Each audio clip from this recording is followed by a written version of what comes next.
आपल्या शरीरामधला किडनी हा अवयव फार महत्त्वाचा आहे. जसं हृदय आपलं महत्त्वाचं आहे, तसंच किडनी ही फार महत्त्वाची आहे. तर किडनी ही आपल्या शरीरातील अशुद्ध आणि विषारी द्रव्ये जे आहेत, ते बाहेर टाकून शरीरामधलं जे रक्त आहे, ते शुद्धीकरणाचं काम ते करत असते. किडनीचे जे आजार आहेत, पण जसं आपण हृदयविकार बघितला, आपल्याला त्याच्यामध्ये थोडंसं लवकर कळतं की बाबा पेन होत आहे. मग आपण पटकन डॉक्टरकडे जातो.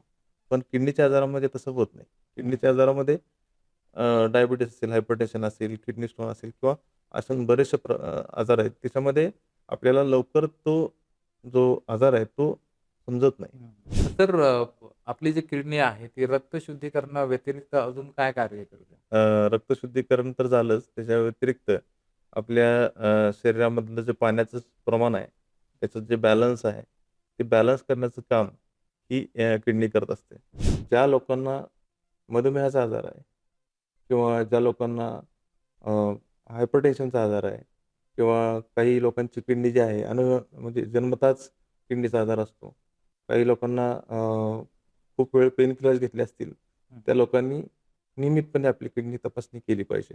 थेंब-थेंब लघवी किंवा लघवीचं प्रमाण कमी होणं, कधी-कधी लघवी प्रमाणापेक्षा जास्त आणि वारंवार होणं, लघवीला जळजळ करणं, पोटामध्ये एखाद्या बाजूला असह्य वेदना होणं, लघवीच्या मार्गामधून रक्त येणं किंवा पू येणं, कधी-कधी पोटामध्ये गाठ येते, कधी-कधी जे कमरेच्या बाजूला आहे तिथे पण कधी-कधी पेन होत असतं. हे बरीचशी लक्षणं आपल्याला आढळून येतात. जनरली 5 एमचे स्टोन असतात.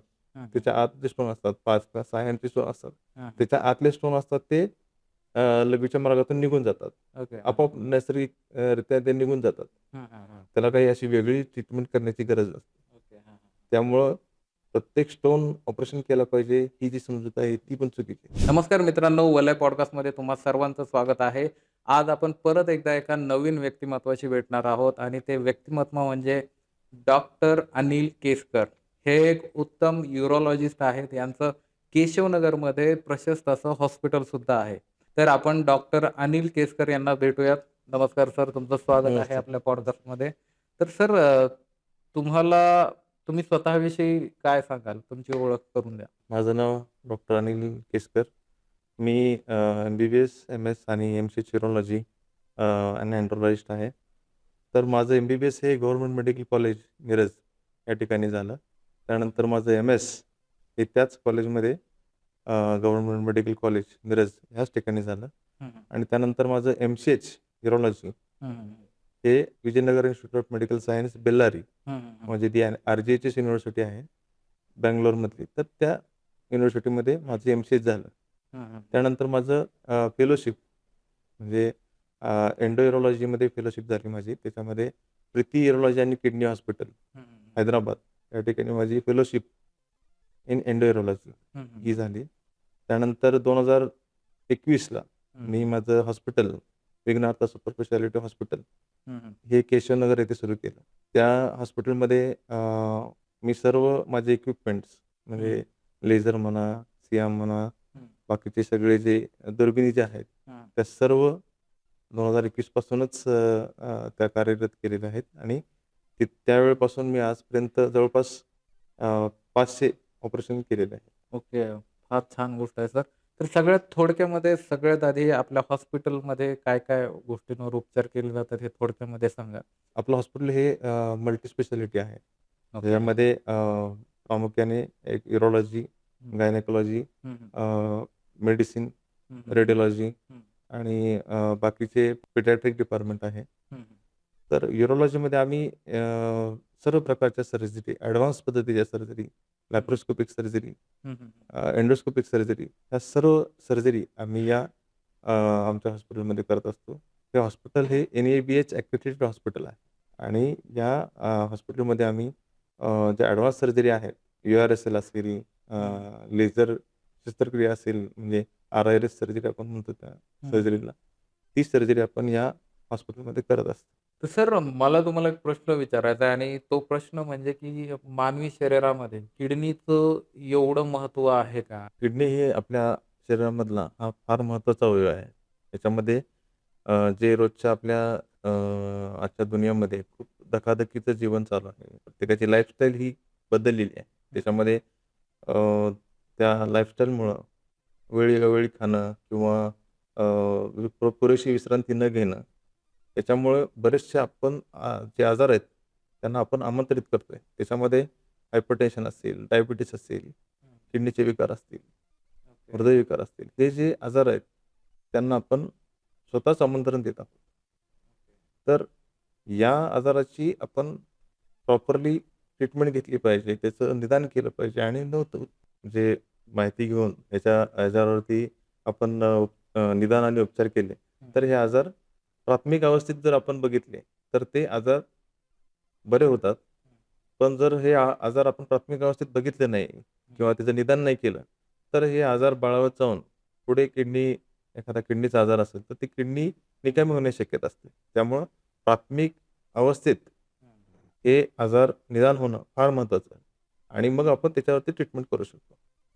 महत्त्वाचं त्याच्यामुळे आहे, की हे किडनीचे जे आजार आहेत, पण जसं आपण हृदयविकार बघितला, आपल्याला त्याच्यामध्ये थोडंसं लवकर कळतं की बाबा पेन होत आहे. मग आपण पटकन डॉक्टरकडे जातो. पण किडनीच्या आजारामध्ये तसं होत नाही. किडनीच्या आजारामध्ये डायबिटीस असेल, हायपरटेन्शन असेल, किडनी स्टोन असेल किंवा असे बरेचसे आजार आहेत. त्याच्यामध्ये आपल्याला लवकर तो जो आजार आहे तो समजत नाही आणि किडनी 2 आहेत.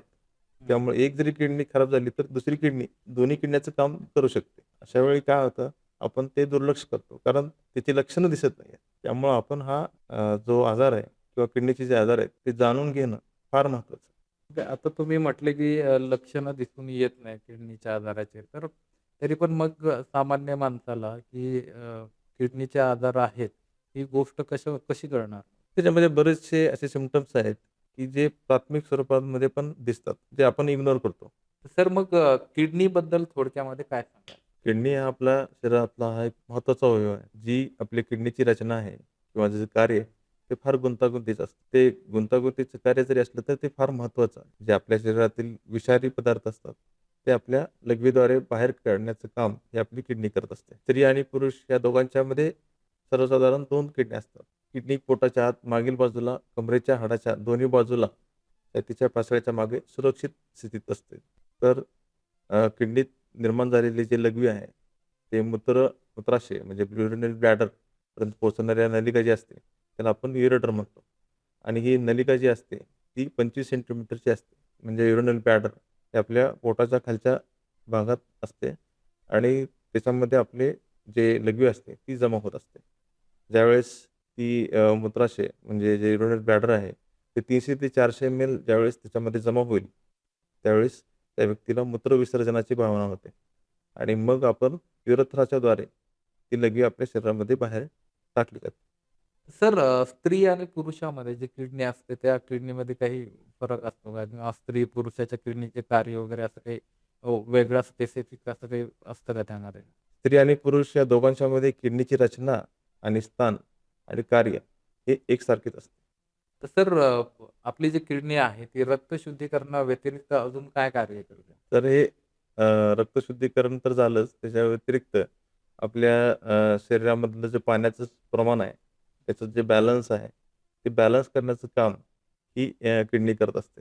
म्हणजे अधिक झालेलं प्रमाण झालेलं पाणी जे आहे, ते आपल्या युरिनद्वारे आपल्या शरीराच्या बाहेर टाकण्याचं काम हे किडनी करत असते. दुसरी गोष्ट म्हणजे ॲसिड बेस बॅलन्स म्हणतो आपण. त्याच्यामध्ये किडनीमध्ये आपले जे sodium, potassium, magnesium, phosphate, bicarbonate इत्यादी जे क्षार असतात, त्याचं जे प्रमाण आहे ते संतुलित करण्याचं काम ही किडनी करत असते. म्हणजे आपल्या ह्या जे क्षार असतात सोडियम, पोटॅशियम त्याच्यामुळं पण आपल्या हृदयावरती त्याचा ताण येऊ शकतो आणि तिथे गंभीर परिणाम होऊ शकतो. त्यामुळे हे संतुलित करणंही तेवढंच महत्त्वाचं असतं. याच्या व्यतिरिक्त आपल्या शरीरामध्ये आर-बी-सी तयार होत असतात आणि आर-बी-सीसाठी आपल्या बोन मॅरोमध्ये ह्या आर-बी-सी तयार होत असतात. तर त्या आर-बी-सीमध्ये जी प्रक्रिया आहे निर्माण होण्याची त्याच्यामध्ये इरिथ्रोपॉयटिन नावाचा एक घटक असतो. तो इरिथ्रोपॉयटिन नावाचा घटक ही किडनी आपली तयार करत असते. त्यामुळं हिमोग्लोबिन वाढवण्याचं काम जे आहे ते आपली किडनी करत असते. म्हणजे ज्यावेळी आपल्याला क्रोनिक रिनल फेल्युअर होतं, त्यावेळी हा घटक इरिथ्रोपॉयटिन नावाचा घटक जो आहे, तो कमी होतो आणि त्याच्यामुळं आर-बी-सी जे आहे ते तयार होत नाहीत. अशा वेळी आपल्याला अनेमिया म्हणतो आपण त्या गोष्टीला. आणि आपल्या शरीरामध्ये जे व्हिटॅमिन डी आहे, ते व्हिटॅमिन डी निर्माण करण्यास पण ही किडनी आपली मदत करत असते. जेणेकरून कॅल्शियम आणि फॉस्फरसचं योग्य प्रमाण, त्याचं संतुलन राखण्याचं काम ही आपली किडनी करत असते. रक्त शुद्ध करण्याची जी प्रक्रिया आहे, ती फार इंटरेस्टिंग आहे. याच्यामध्ये शरीराच्या आपल्या दोन्ही किडन्यांमध्ये एका मिनिटाला जवळपास 1200 ml आपलं रक्त जात असतं. त्याच्यामध्ये असं कॅल्क्युलेट केलं तर आपण 24 तासामध्ये जवळपास 1700 लिटर एवढ्या रक्ताचं शुद्धीकरण केलं जातं. ते जे रक्त आहे ते शुद्ध करून लघवी तयार करणाऱ्या ज्या किडनीच्या छोट्या आणि बारीक भागाला आपण नेफ्रॉन्स म्हणतो. जे नेफ्रॉन्स असतात ते प्रत्येक किडनीमध्ये हे 10 लाख असतात. म्हणजे ह्या नेफ्रॉन्सचे पण परत 2 भाग असतात. एक ग्लोमेरुल्स आणि दुसरा ट्यूब्युल्स. तुम्हाला आश्चर्य वाटेल, की हे जे ग्लोमेरुल्स आहेत, ते प्रत्येक मिनिटाला 125 मिलीलिटर म्हणजे 24 तासामध्ये 180 लिटर लघवी तयार करत असतात. या 180 लिटर युरिनमध्ये जे अनावश्यक पदार्थ आहेत, क्षार आहेत, काही विषारी पदार्थ आहेत. तर हे अनावश्यक पदार्थ जे आहेत आणि आवश्यक पदार्थही काही ग्लुकोजसारखे असतात, काही सोडियम क्षार जे असतात ते असतात. तर हे ग्लोमेरुल्स असतात ते जे 180 लिटर जे आपलं फिल्ट्रेट असतं ते आपल्या ट्यूब्युल्समध्ये जातं आणि त्याच्यामधला 99% जो द्रव पदार्थ आहे तो परत आपल्या शरीरामध्ये शोषला जातो. म्हणजे जे फक्त 180 लिटरपैकी फक्त 1 ते 2 लिटर लघवी फक्त आपल्या शरीरामध्ये तयार होते आणि जे विषारी पदार्थ आहेत ते त्या 1 लिटरमध्ये आपले बाहेर फेकले जातात. तर सर किडनीच्या रोगाची लक्षणं नेमकी कुठली आहेत? किडनीच्या वेगवेगळ्या रोगाची लक्षणं ही वेगळी आहेत. अशी आहेत की त्याच्यामध्ये आपण सकाळी झोपून उठल्यानंतर डोळ्याच्या वरच्या बाजूला सूज येते. जो चेहरा आहे किंवा पायावरती सूज येते. भूक कमी लागणे किंवा उलटी लागणे किंवा मळमळ होणे. तसेच आपल्याला वारंवार विशेष करून रात्री लघवी होते किंवा कमी वयात हायपरटेन्शन म्हणजे उच्च रक्तदाब एखाद्या व्यक्तीला होतो. त्याचबरोबर आपण थोडेसे पायी चालल्यानंतर आपल्याला लगेच दम लागतो. लवकर थकवा येतो. थेंब-थेंब लघवी किंवा लघवीचं प्रमाण कमी होणं. कधी-कधी लघवी प्रमाणापेक्षा जास्त आणि वारंवार होणं. लघवीला जळजळ करणं. पोटामध्ये एखाद्या बाजूला असह्य वेदना होणं. लघवीच्या मार्गामधून रक्त येणं किंवा पू येणं. कधी-कधी पोटामध्ये गाठ येते. कधी-कधी जे कमरेच्या बाजूला आहे तिथे पण कधी-कधी पेन होत असतं. हे बरीचशी लक्षणं आपल्याला आढळून येतात. किडनीचे जे तुम्ही आता लक्षणं सांगितलेत, ही लक्षणं नसताना सुद्धा किडनीची तपासणी करावी लागते.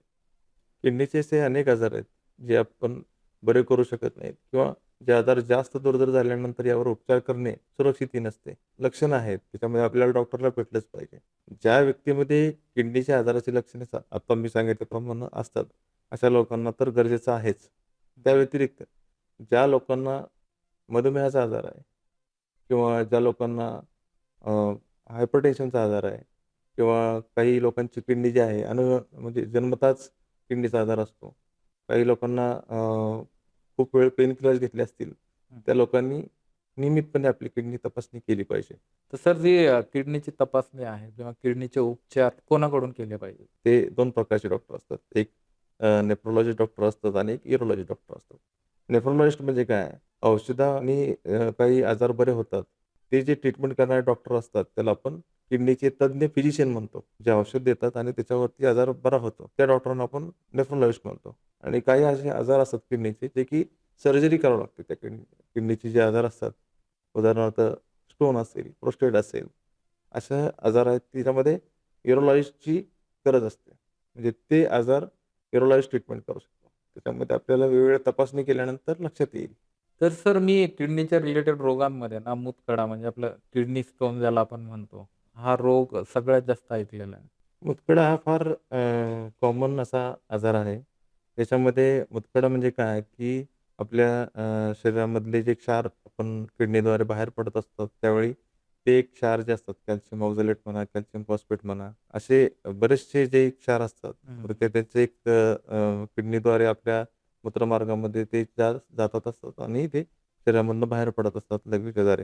हं. पण ज्यावेळेस ते बाहेर पडत नाहीत किंवा ते जमा होतात आपल्या मूत्रमार्गामध्ये, हं, हं. त्यावेळेस तो कठीण पदार्थ तयार होतो. एकमेकांमध्ये ते क्षार मिसळतात आणि त्याच्यामुळे ते कठीण पदार्थ तयार होतो आणि त्याला आपण मूतखडा म्हणतो. ओके. म्हणजे हे मूतखडा होण्याचं सगळ्यात मुख्य कारण काय आहे? मूतखडा होण्याचं महत्त्वाचं कारण म्हणजे आपण पाणी आपल्या दैनंदिन जीवनामध्ये पाणी कमी पितो. हं, हं, हं. त्यावेळी हा मूतखडा तयार होतो. तरी पण आपण बाकीचे बाकीचे बरेचसे त्याला कारणं आहेत. ओके. त्याच्यामध्ये आपण जे नॉन-व्हेजचं प्रमाण जास्त असेल किंवा मिठाचं प्रमाण जास्त असेल, हं, हं. तर हा मूतखडा तयार होतो. आणि त्यानंतर मग आपण कधी-कधी आपल्या आहारामध्ये टोमॅटो असते, हं, कॅबेज येते, हं. कधी-कधी आपलं कॉफीचं प्रमाण जास्त होतं. हं. अशा वेळी मूतखडा जो आहे तो तयार होत असतो. या म्हणजे जे क्षार तयार असतात हां, आपल्या हां, हां. किडनीमधनं जे बाहेर पडणारे क्षार असतात, ओके. ते त्या किडनीची जी नलिका असते, आपण त्याला हं, युरेटर म्हणतो किंवा हं, पेल्विस म्हणतो किंवा हं, किडनीचे वेगवेगळे कप्पे असतात, हं, कॅलिक्स म्हणतो आपण त्याला. तर त्या कॅलिक्समध्ये ते जमा होतात हं, आणि त्याचं एक क्रिस्टल्स तयार होऊन एक हार्ड पदार्थ थोडक्यात स्टोन तयार होतो. हं. त्याला आपण मूतखडा असं म्हणत असतो. आणि हे जे म्हणजे किडनी स्टोनचे जे वेगवेगळे प्रकार आहेत, त्याच्यामध्ये कॅल्शियमचा कधी कॅल्शियम ऑक्झॅलेट कधी स्टोन असतो, कधी हं, फॉस्फेट स्टोन असतो, कधी हं, युरिक ॲसिड स्टोन असतो. हं. पण सगळ्यात महत्त्वाचा कॉमन स्टोन आहे तो कॅल्शियम ऑक्झॅलेट. Okay, okay. आता तो कसा दिसतो? बऱ्याच लोकांची उत्सुकता असते, की तो कसा दिसतो? हं, हं, हं. तो गोल असतो का? हां. किंवा त्याचा आकार कसा असतो? हं. मुतखडा हा 5 पासून ते 20 25 कधी-कधी 5 सेंटीमीटरपर्यंत स्टोन आम्ही बघितलेले आहेत. ओके. म्हणजे त्याचा आणि आकार कसा असतो, कधी-कधी खडबडीत असतो, हं, कधी-कधी हं. मऊ असतो. ओके. जर अ, त्याचा आकार जर खडबडीत असेल, हं, म्हणजे त्याचा सरफेस म्हणतो आपण त्याला, हं, जर खडबडीत असेल, हं. तर लघवीतून रक्त येणं ओके, असा प्रकार घडत असतो. ओके. जर तो मऊ असेल, हं, तर पेन होऊ शकतं. कधी-कधी जर तो लघवीच्या मार्गातून खाली आला, हं, हं, समजा हं. ब्लॅडरमध्ये आला, हं, हं. तर जळजळ होण्याचं प्रमाण वाढत असतं किंवा लघवीला वारंवार जाण्याचं प्रमाण हे होत हं, असतं. हं. ओके. नॉर्मली अशा सिच्युएशनमध्ये पेशंटला चक्कर येणं वगैरे असे प्रकार पण घडतात का? चक्कर येत नाहीये. ॲक्चुअली काय होतं, ज्यावेळेस स्टोन होतो, हं, त्यावेळेस पहिल्यांदा त्या पेशंटला पोटामध्ये एका साईडला म्हणजे ज्या ठिकाणी ज्या बाजूला स्टोन असेल, हं, हं. त्या ठिकाणी खूप पेन होतं. ओके. पेन कधी होतं त्याच्यामध्ये पण फार फरक आहे. जर किडनीमध्ये प्रॉपरली स्टोन असेल, हं, हं. म्हणजे कॅलिक्समध्ये स्टोन असेल किंवा पेल्विसमध्ये स्टोन असेल, हं. तर तो मोकळा स्टोन असतो. ओके. म्हणजे त्याला कोणाचं अ, असं कन्स्ट्रिक्शन नसतं त्याच्यामध्ये. तो हं, ऑब्स्ट्रक्ट नाही करत हं, हं. किडनीचा जो प्रवाह आहे, हं. लघवीचा जो प्रवाह आहे, त्याला त्याला तो अडवत नाही. अडवत नाही, हां, अडथळा हां. नाही होत आहे. ओके. त्यावेळी पेन नाही होत आहे. हां, हां, हां. ज्यावेळेस लघवी ऑब्स्ट्रक्ट होते, म्हणजे आपली जी युरिन आहे, हं, ती खाली येण्यास मज्जाव होतं, म्हणजे अडथळा तयार होतो. हं, हं. त्यावेळेस त्याचा पेन होतो. ओके. मग स्टोन तो कधी येतो? स्टोन ज्यावेळेस तो नलिकेत युरेटरमध्ये ज्यावेळेस येतो, हं. त्यावेळेस भयानक पेन होतं. ओके. कारण एकतर त्यावेळी लघवी जी असते, आपली हं. पूर्णच्या पूर्ण त्या किडनीमधनं बाहेर येत नाही. हं, हं, हं. अशा वेळी त्या पेशंटला त्या साईडला पेन होतं आणि किडनीच्या जे पेल्विस असते हं, किंवा हं. जे कॅलेक्स असते, त्याच्यामध्ये एक प्रेशर तयार होतं हं, हं, हं. आणि त्या प्रेशरमुळं पण कधी-कधी पेशंटला पेन होतं. ओके. म्हणजे त्याला आपण बॅक प्रेशर म्हणतो. त्याला सोनोग्राफीमध्ये जर आपण बघितलं, हं, तर हं. त्याला हायड्रोनेफ्रोसिस म्हणजे किडनीमध्ये आपल्या हायड्रोनेफ्रोसिस दाखवतं. ओके. सोनोग्राफीमध्ये आपण हायड्रोनेफ्रोसिस जर वर्ड ऐकला असेल, हं, हं, हं. तर त्याच्यावरती आपण म्हणू शकतो की किडनीला काहीतरी प्रेशर तयार झालेलं आहे. हं, हं, हं. आणि ते कशामुळे झालं असेल, तर त्याचे बरेचसे कारण आहेत. One of the cause is stone. Okay, okay. म्हणजे हायड्रोनेफ्रोसिसचा one of the cause is stone. Okay. आता हा स्टोन तर झाल्यानंतर त्याच्यावर काय-काय उपचार असतात? किंवा आपल्याकडे काय-काय उपचार होतात त्याच्यावर? उपचार म्हणण्यापेक्षा पहिल्यांदा आपण त्याचं निदान कसं करायचं हे ओके. बघूया. हां, हां, हां. निदान कसं करायचं हा एक महत्त्वाचा गोष्ट आहे. महत्त्वाची जोपर्यंत निदान होत नाही तोपर्यंत आपल्याला ट्रीटमेंट करणं खूप अवघड असतं. हं, हं, हं. मग हा स्टोन किती एमचा आहे आणि तो अ, कोणत्या लोकेशनला आहे किडनीच्या हं, हे हं. पाहणं फार गरजेचं असतं. हं, हं. कारण किडनीमध्ये स्टोन कॅलिक्सपासून ते हं. युरेथ्राच्या टिप म्हणजे तो पूर्ण मूत्रमार्ग जो असतो हं, हं. त्यामध्ये कुठेही अडकला असतो. ओके. कुठल्याही भागामध्ये अडकू शकतो. म्हणजे आपण किडनीमधनं सुरुवात केली तर पेल्विस असते, हं, हं. त्यानंतर युरेटर असते, हं, हं. त्यानंतर ब्लॅडर असते हं, हं. आणि त्यानंतर युरेथ्रा असते. ओके. हां. म्हणजे या मार्गामध्ये हा स्टोन कुठेही अडकू शकतो. ओके. तर समजा हा स्टोन समजा किडनीमध्ये असेल, हं, गृहीत धरूया आपण एक की किडनीमध्ये स्टोन असेल, तर हं. त्याची ट्रीटमेंट ही वेगळी आहे. ओके. आणि जर किडनीचा जर तो स्टोन हं, ज्या नलिका आहे, हं. युरेटरमध्ये असेल, तर त्याची ट्रीटमेंट वेगळी आहे. ओके. किंवा हां. ब्लॅडरमध्ये असेल, तर त्याची हं, ट्रीटमेंट जी सर्जरी आहे आपण, हं, ती हं. वेगळी आहे. ओके. तर त्याच्यामध्ये सीटी स्कॅन किंवा सोनोग्राफी जी आहे, हं, हं. ती काय सांगते, ती महत्त्वाचं असतं. म्हणजे ओके. आपल्याला लोकेशन सांगत असतं. ते सोनोग्राफीचं जे निदान आहे, ते सोनोग्राफी जी आहे, ती आपल्याला सांगत असते, की तुमचा स्टोन कुठे आहे, हं, हं, म्हणजे हं. लोकेशन. आणि दुसरी गोष्ट सांगत असते, की साईज. हं, हं. जनरली 5 एमचे स्टोन असतात. हं, हं. त्याच्या आत जे स्टोन असतात 5 किंवा 6 एमचे स्टोन असतात. हं, हं. त्याच्या आतले स्टोन असतात ते लघवीच्या मार्गातून निघून जातात. ओके. हां. आपोआप नैसर्गिक रित्या ते निघून जातात. हं, हं, हं. त्याला काही अशी वेगळी ट्रीटमेंट करण्याची गरज नसते. ओके. हां, हां. त्यामुळं प्रत्येक स्टोन ऑपरेशन केलं पाहिजे, ही जी समजूत आहे ती पण चुकीची आहे. हं, हं, हं. महत्त्वाची काय आहे, की आपल्याला ते निदान करणं, हं, हं. ॲक्युरेट निदान करणं महत्त्वाचं असतं. कधी-कधी सोनोग्राफीमध्ये स्टोन साईज ही मिसमॅच होते. ओके. कधी सोनोग्राफीमध्ये 6 एमचा स्टोन कधी-कधी 8 एम दाखवला जातो किंवा 4 एम पण दाखवला जातो. ओके. हां, हां. असं पण त्यामुळं होतं. अशा वेळी काय करावं लागतं, म्हणजे ज्यावेळेस बॉर्डरलाईन स्टोन असेल, हं, हं. त्यावेळी आपण सीटी स्कॅन करतो. CT scan plain. तर ते सीटी स्कॅनमध्ये आपल्याला ॲक्युरेट साईज आणि लोकेशन कळत असते. त्यावेळी आपण त्याचं ॲक्युरेट निदान जर झालं, तर आपल्याला ट्रीटमेंट करता येते. ओके. मग 6 एमच्या पुढच्या जे स्टोन आहेत, हं, त्याला काय करायला पाहिजे? हं, हा एक परत महत्त्वाचा भाग आहे. त्याच्यामध्ये जर किडनीमध्ये स्टोन असेल प्रॉपरली, हं, तर आपल्याला त्याचे जे ऑपरेशनचे बरेच नाव आहेत. त्याच्यामध्ये RIRS हं, हं. लेझर सर्जरी म्हणून एक नाव आहे. त्याच्यामध्ये एक ॲडव्हान्स पद्धतीने आपण ऑपरेशन करतो. त्याच्यामध्ये किडनीमध्ये स्टोन असेल, एक 10 एम असेल किंवा 12 एम असेल हं, हं. किंवा 20 एमपर्यंत स्टोन आपण ते स्टोन काढू शकतो. हं, हं, हं. RIRSच्या माध्यमातून. ओके. ते RIRS काय आहे? हं, RIRS म्हणजे लघवीच्या मार्गातून आपण दुर्बीण जी आपली असते, ती दुर्बीण आपण पाठवतो हं, हं, हं. आणि ज्यावेळेस आपल्याला तो स्टोन किडनीमध्ये दिसतो दुर्बिणीच्या द्वारे, हं. त्यावेळी आपल्याला तो स्टोन ब्रेक करायचा असतो. ओके. अशा वेळी आपण त्या दुर्बिणीतूनच लेझर पाठवतो हं, हं, हं. आणि ते लेझर जे असते ते किडनी स्टोनला ब्रेक करते. हं, हं. त्याची पावडर तयार करतो आणि ती पावडर जी असते, ती किडनीतून आपण परत त्याच मार्गातून काढतो. ओके. म्हणजे शरीराला कुठंही कट नसतो ओके. अशा ऑपरेशनमध्ये. म्हणजे कुठेही रक्तस्राव होण्याचा प्रश्न नसतो ओके. आणि टाका नसतो. रक्तस्काररहित म्हणतो आपण ह्याला. स्कारलेस सर्जरी म्हणतो आपण त्याला. ओके. तर ती सर्जरी आपण ती करू शकतो त्याच्यामध्ये. स्टोनच्या रिलेटेड सर्व जे काही उपचार आहेत, ते सगळे आपल्या हॉस्पिटलमध्ये होतात. येस. आपले जे हॉस्पिटल आहे ते विघ्नता सुपर स्पेशालिटी हॉस्पिटल, हं, हं. केशवनगर, मुंडवा या ठिकाणी NABH अक्रेडिटेड हॉस्पिटल आहे. ओके. आणि या हॉस्पिटलमध्ये अ, अशी प्रशस्त अशी ऑपरेशन थिएटर आहे. ओके. त्याच्यामध्ये हे सर्व उपचार म्हणजे त्याच्यामध्ये जे इक्विपमेंट म्हणा, हं, लेझर म्हणा, हं. हे आपल्या हॉस्पिटलमध्ये उपलब्ध आहे.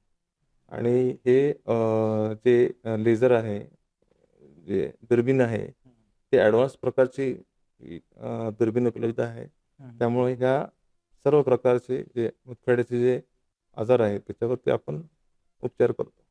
मला आता बोलता-बोलता एक प्रश्न आला, की तुम्ही म्हटले, की पाणी कमी पिल्यामुळं स्टोन होण्याचे चान्सेस जास्त असतात. तरी माणसाने दिवसामधून मग किती पाणी पिलं पाहिजे?